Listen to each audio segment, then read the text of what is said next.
எப்பொழுதுமே யதார்த்தமாக இருந்துவிட்டால் நடிக்க வேண்டிய அவசியம் இல்லை. நீ இழந்ததை நினைத்து வருந்தினால் இருப்பதையும் இழந்து விடுவாய். நீ இருப்பதை நினைத்து மகிழ்ந்தால் இழந்ததையும் அடைந்து விடுவாய். கோபப்பட்டோம் என்பதை மட்டும் பல விதங்களில் ஆராய்ச்சி செய்கிறார்கள். ஆனால் எதற்காக கோபப்பட்டோம் என்பதை சிறிதும் சிந்திப்பதில்லை. எப்பொழுதுமே கர்வத்துடனே இரு. இங்கு யாரும் யாருக்கும் சலித்தவர்கள் அல்ல. ஒருவரை நமக்கு பிடித்திருந்தால் அவரின் தீய குணம் நம் கண்களுக்கு தெரிவதில்லை. அவரை நமக்கு பிடிக்கவில்லையானால் அவரின் நற்குணம் நம் கண்களுக்கு தெரிவதில்லை. தயங்குபவனுக்கு அதிகாரம், செல்வம், புகழ், வெற்றி போன்றவைகள் கிட்டாது. சில நேரங்களில் வாழ்க்கை ஏமாற்றுவது போல் இருக்கும். அது ஏமாற்றம் அல்ல, உங்கள் தன்னம்பிக்கைக்கான பரீட்சை, அவ்வளவே. சுற்றியுள்ள அனைவரும் சுகமாக இருப்பது போலவும் நீங்கள் மட்டும் போராடி கொண்டு இருப்பது போல உள்ள மனநிலையே மன அழுத்தத்திற்கு முக்கிய காரணம். நடுத்தர வர்க்கத்திற்கு 2 கனவுகள் உண்டு. 1, எப்படியாவது சொந்த வீடு கட்டுவது. 2, எப்படியாவது சொந்த வீட்டின் கடனை கட்டுவது. ஏழ்மை என்ற நோய் அகல வேண்டுமானால் உழைப்பு என்ற மருந்தை கொடு.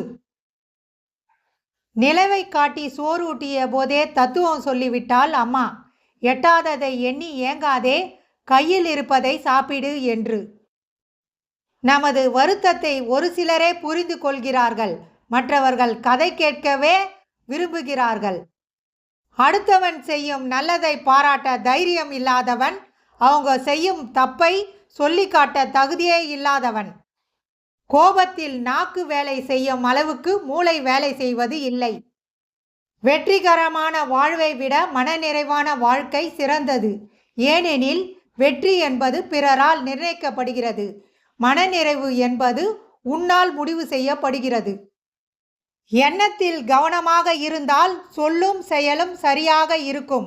ஏனெனில் எண்ணத்தின் வெளிப்பாடே சொல்லும் செயலும். எவன் எக்கேடு கெட்டு போனா என்ன, நான் நல்லா இருந்தா போதும்னு நினைக்கிறவன் தான் நல்லா இருக்கான். நானும் நல்லா இருக்கணும், அடுத்தவனையும் வாழ வைக்கணும்னு நினைக்கிறவன் கஷ்டப்பட்டு கொண்டே இருக்கான். எல்லாம் தெரிஞ்ச மாதிரியே பேசுகிறவங்கிட்ட எதுவுமே தெரியாத மாதிரியே நடந்துக்கிறவன் தான் புத்திசாலி. விவரம் தெரிந்த பிறகுதான் தெரிகிறது, விவரம் தெரியாத வயதில் வாழ்ந்த அந்த வாழ்க்கை தான் சொர்க்கம் என்று. உன் கைரேகையை மட்டுமே பார்த்து எதிர்காலத்தை தீர்மானிக்காதே. ஏனெனில் கையில்லாதவனுக்கும் எதிர்காலம் உண்டு. கஷ்டம் இல்லாமல் வாழறது கெத்து இல்லை. எவ்வளவு கஷ்டம் வந்தாலும் சமாளித்து வாழறோம் இல்லை, அதுதான் கெத்து.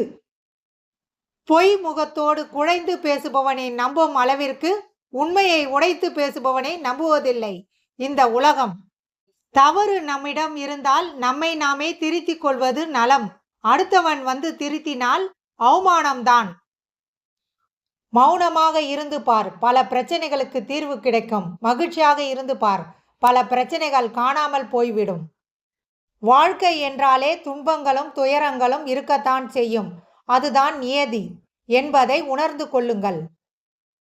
பிறர் அறியா இயலா வண்ணம் மறைத்து சொல்லப்படும் கவர்ச்சிகரமான பொய்யை விட வலி மிகுந்த உண்மை எப்பொழுதுமே மிக மிக மேலானது. பொய் சொல்லி தப்பிக்க நினைக்காதே, உண்மையை சொல்லி மாட்டிக்கொள். ஏனென்றால் பொய் வாழ விடாது, உண்மை சாக விடாது. உண்மை இருக்கும் இடத்தில் பிடிவாதம் இருக்கும். நேர்மை இருக்கும் இடத்தில் நல்ல நடத்தை இருக்கும். அதிக அன்பு இருக்கும் இடத்தில் கோபம் இருக்கும். துரோகிகள் மீது நம்பிக்கை வைத்ததற்காக வருத்தப்படாதே. நீ வைத்த நம்பிக்கைதான் துரோகிகளை உனக்கு அடையாளம் காட்டுகிறது. நம்பிக்கை வைத்தவர்களை ஏமாற்றுவது சாமர்த்தியம் அல்ல, துரோகம். கர்மா என்பது நிச்சயமான ஒன்று. நீங்கள் யாருக்கு எதை செய்தாலும் அது இரட்டிப்பாக திரும்ப கிடைக்கும். அது நன்மையாக இருந்தாலும் சரி, தீமையாக இருந்தாலும் சரி. நம்பிக்கை துரோகம் என்பது தகுதியற்ற ஒருவரை நம்பியதற்கு கிடைத்த தண்டனை. பணத்தால் கிடைக்கும் புகழ் நம்மிடம் பணம் இருக்கும் வரை மட்டுமே நிலைக்கும். குணத்தால் கிடைக்கும் புகழ் இறந்த பின்பும் நிலைக்கும். இல்லை என்று வாடவும் கூடாது, இருக்கிறது என்று ஆடவும் கூடாது. அத்தனையும் மாற ஒரு நாள் போதும். எங்கே உளறி விடுவோமோ என்ற பயம் உண்மைகளுக்கு இல்லவே இல்லை. உலகத்தை நம்ப வேண்டாம், அது சொன்னதை எல்லாம் தந்ததில்லை. உங்களை நம்புங்கள், நீங்கள் விரும்பியதை எல்லாம் பெறலாம். பேசி தீர்த்து கொள்ள முடியாத ஒரே விஷயம் துரோகம். ஏதோ ஒன்றுக்காக காலம் நம்மை காக்க வைத்து கொண்டுதான் இருக்கிறது. குறைகளை தன்னிடம் தேடுபவன் தெளிவடைகின்றான், குறைகளை பிறரிடம் தேடுபவன் கலங்கப்படுகின்றான். சண்டை போட்டு பேசாமல் இருக்கும் காலம் போய் பேசினால் சண்டை வரும் என்று பயந்து பேசாமல் இருக்கும் காலத்தில் வாழ்கிறோம். கோபப்படும் இடங்களில் துரோகம் இருப்பதில்லை, துரோகம் செய்யும் இடத்தில் கோபம் இருப்பதில்லை. கோபத்தில் பேசிவிட்டேன், மனதில் வைத்து கொள்ளாதே என கூறுவார்கள். கோபத்தில் கூறுவது நன்கு கவனித்தால் மனதில் இருப்பதை தான் கோபத்தில் வெளிப்படுத்தியிருப்பார்கள். விட்டு கொடுப்பவர்கள் கெட்டு போவதில்லைன்னு சொல்லுவாங்க. ஆனால் இங்கே விட்டு கொடுத்தா கடைசி வரைக்கும் விட்டு கொடுத்துக்கிட்டே தான் இருக்கணும். ஏன்னா இங்கு யாருக்கும் நாம் விட்டு கொடுக்கறது புரியாது. அது என்னமோ நம்ம கடமைங்கிற மாதிரி பேசுவாங்க. போகும்போது என்னத்தை கொண்டு போகிறோம் என்று சொல்கிறவர்கள் தான் பாகப்பிரிவின் போது ஒரு சதுர அடியை கூட விட்டு தர மாட்டார்கள். குருவிடம் சிஷ்யன் கேட்டான், குருவே, நல்லது கெட்டது இரண்டையும் இறைவன் தானே படைத்தான். நாம் நல்லதை செய்யாமல் கெட்டதை செய்தால் என்ன? குரு அவனுக்கு எந்த பதிலும் சொல்லாமல் பேசாமல் இருந்தார். அன்று இரவு அனைவரும் பால் அருந்தும் நேரம் வந்தது. குரு வேலையாளிடம் கேள்வி கேட்ட சிஷ்யனுக்கு மட்டும் பாலுக்கு பதிலாக சாணியை தர சொன்னார். சிஷ்யனுக்கு பதட்டம் கோபமும் வந்துவிட்டது. குருவே, என்ன இது என்று சற்று வாய் துடுக்காகவே கேட்டான். குரு அமைதியாக சொன்னார், இரண்டையும் பசுதானப்பா தந்தது. புலம்பிக் கொண்டே இருந்தால் விதி உன் வாழ்க்கையை புரட்டி போட்டு கொண்டேதான் இருக்கும். அதனால் அமைதியாக இரு, விதியும் வெறுத்து விலகி போகும். நல்லதை எதிரி சொன்னாலும் கேள், கெட்டதை நண்பன் சொன்னாலும் கேட்காதே. யார் தேவை என்று முடிவெடுத்து விட்டால் எது தேவையில்லை என்பது தெளிவாகிவிடும். சிரிக்கும் போது 4 பேர் உன்னுடன் சேர்ந்து சிரிப்பார்கள். ஏனெனில் உலகம் ஜாலியானது. அழும்போது தனியாகத்தான் அழுவாய். ஏனெனில் உலகம் போலியானது. நேர்மையானவர்கள் எங்கு சென்றாலும் பிரச்சனைதான். ஏனென்றால் அவர்களுக்கு நடிக்கவும் தெரியாது, நடிப்பவர்களை ஏற்றுக்கொள்ளவும் தெரியாது. பொறுமை, சகிப்புத்தன்மை, இந்த இரண்டும் தெய்வீக குணங்கள். இதற்கு மிஞ்சிய நற்குணம் வேறில்லை. பிடித்த மனிதர்களோடு சிரித்து பேசு, பிடிக்காத மனிதர்களோடு சிந்தித்து பேசு. யாரையும் அலட்சியமாக எண்ணி விடாதீர்கள். கடைசியில் அவர்களிடம்தான் அழைத்து செல்லும் காலம். இதுதான் உண்மை.